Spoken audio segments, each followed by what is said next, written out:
আমি জন্মগতভাবে হিন্দু, কিন্তু আমি ইন্টার রিলিজিয়ান ম্যারেজ করি, মুসলিম পরিবারে বিয়ে করি। আমার হাজবেন্ড প্রথম থেকে খুবই ভালো ছিল এবং আমার বিয়েটা দুই পরিবারের মত নিয়েই হয়েছিল। বাপের বাড়ি থেকে সবাই চেয়েছিল আমি যাতে সুখী হই, আমার সুখটার জন্য তারা ধর্ম কোনো কিছুই তারা মানেনি। মোটামুটি আমরা 10-12 বছর ভালোই কাটিয়েছি। অসুবিধাটা শুরু হয় 2012 থেকে।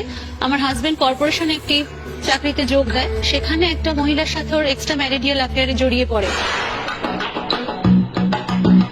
সমস্যাটা জটিল হতে হতে 2014 সালের জুন মাসে একটা ভয়ঙ্কর পরিস্থিতির আকার নেয় এবং আমার হাজবেন্ড আমাদেরকে ছেড়ে ওই মহিলাটির সাথে চলে যায়। আমার মেয়ের বয়স ছিল তখন 8 বছর আর ছেলে ছিল 5 বছরের।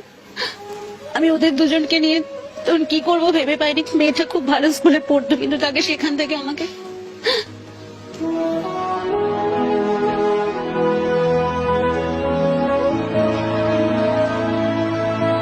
ওই স্কুল থেকে ছাড়িয়ে দিতে হয়, কারণ আমি ওর ফিস দিতে পারছিলাম না।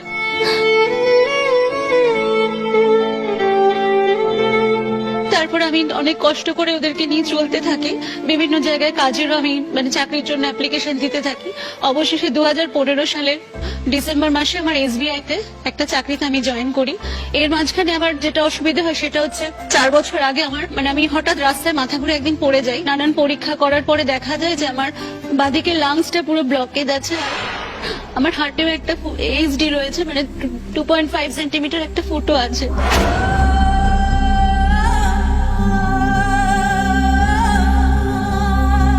তখনই ডাক্তার বলেছিলেন যে অপারেশন করতে হবে, বাট ফিনান্সিয়াল প্রবলেমের জন্য আমি করতে পারিনি। সেটা নিয়ে 4 বছর ধরে ওইভাবে আমি চলতে থাকি, কিন্তু এখন এতটাই সেটা বেড়ে গেছে যে অপারেশন ছাড়া কোনো উপায় নেই। ডাক্তার লাস্ট 6 মাসের মধ্যে অপারেশন করতেই বলেছেন। আরো সমস্যা দেখা দিয়েছে দুটো, সেটা হচ্ছে আমার বাঁদিকের কিডনিটাও এখন আমার লোয়ার পোর্শনটা ঠিক করে কাজ করে না। আমি রাতে ঘুমাতে পারি না, অসহ্য যন্ত্রণা করে। আর আমি যখন দাঁড়িয়ে আছি বেশিক্ষণ আমি দাঁড়াতেও পারি না, বসতেও পারি না।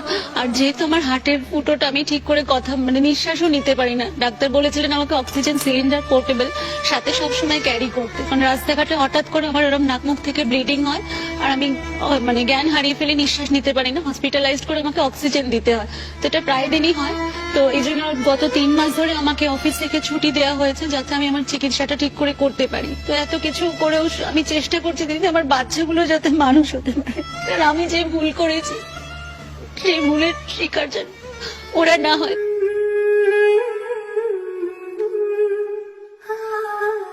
ছেলে মেয়ে এখন কত বড়? মেয়ে হচ্ছে আপনার ক্লাস 8-এ পড়ে, 14 বছর বয়স, আর ছেলে ক্লাস 2-তে পড়ে, 8 বছরের। এর মধ্যেখানে কোনোদিন স্বামীর সাথে যোগাযোগ করার চেষ্টা না, ও আগে আসতো ছেলে মেয়ের কাছে লুকিয়ে লুকিয়ে দেখা করতো। ওর একটাই কথা, সেটা হচ্ছে আমি কোনো খরচও দেবো না, কিছু করবো না, কিন্তু বাচ্চার সাথে আমি দেখা করব। যেহেতু আমি জন্ম দিয়েছি সেই জন্য বাচ্চার উপর আমার অধিকার আছে, কিন্তু তুমি মানুষ করো, থাকবে তোমার কাছে, ও কোনো দায়িত্ব নেবে না। কিন্তু আমার সমস্যা যেটা দিদি, সেটা হচ্ছে আমার মেয়েকে নিয়ে। কারণ আমার মেয়ে আমাকে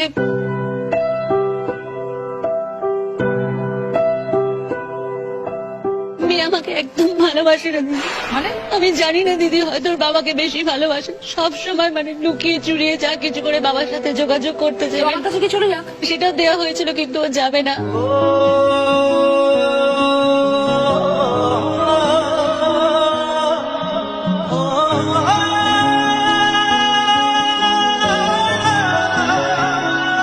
এখানে এসো, কাম কাম।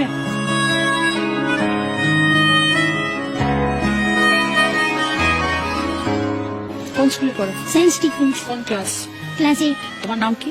ফাতেমা। তুমি জানো প্রত্যেকদিন তোমার মা কত কষ্ট পাচ্ছে, কত দুঃখ পাচ্ছে? তোমার মার এত শরীর খারাপ, তোমার মা কোনো রকম চিকিৎসা করাচ্ছে না, কারণ পয়সা দরকার তোমাদের দুজনকে পড়াশোনা করানোর জন্য, খাওয়ানোর জন্য, রাখার জন্য। তুমি তো তোমার মায়ের মেয়ে, তুমি তো মায়ের পাশে সবসময় থাকবে। ফাতেমা, তোমাকে মাকে রেসপেক্ট করতে হবে। তুমি যদি মাকে রেসপেক্ট না করো, পুরো সমাজ তোমাকে রেসপেক্ট করবে না। তুমি যদি মাকে না দেখো, মার পাশে না দাঁড়াও, তোমার পাশে কেউ থাকবে না। যখন তুমি বড় হবে, তুমি দেখবে তোমার পাশে কেউ নেই, তোমার ভাইও তোমাকে ছেড়ে চলে যাবে। মার পাশে থাকো, মাকে ভালোবাসো, দেখবে মা তোমার পাশে সবসময় ভালোভাবে থাকবে। মা অনেক সুস্থ হয়ে যাবে তোমাদের ভালোবাসা দিয়ে। মা তো অসুস্থ ফাতিমা, তোমাকে তো বুঝতে হবে মা ইজ নট ওয়েল।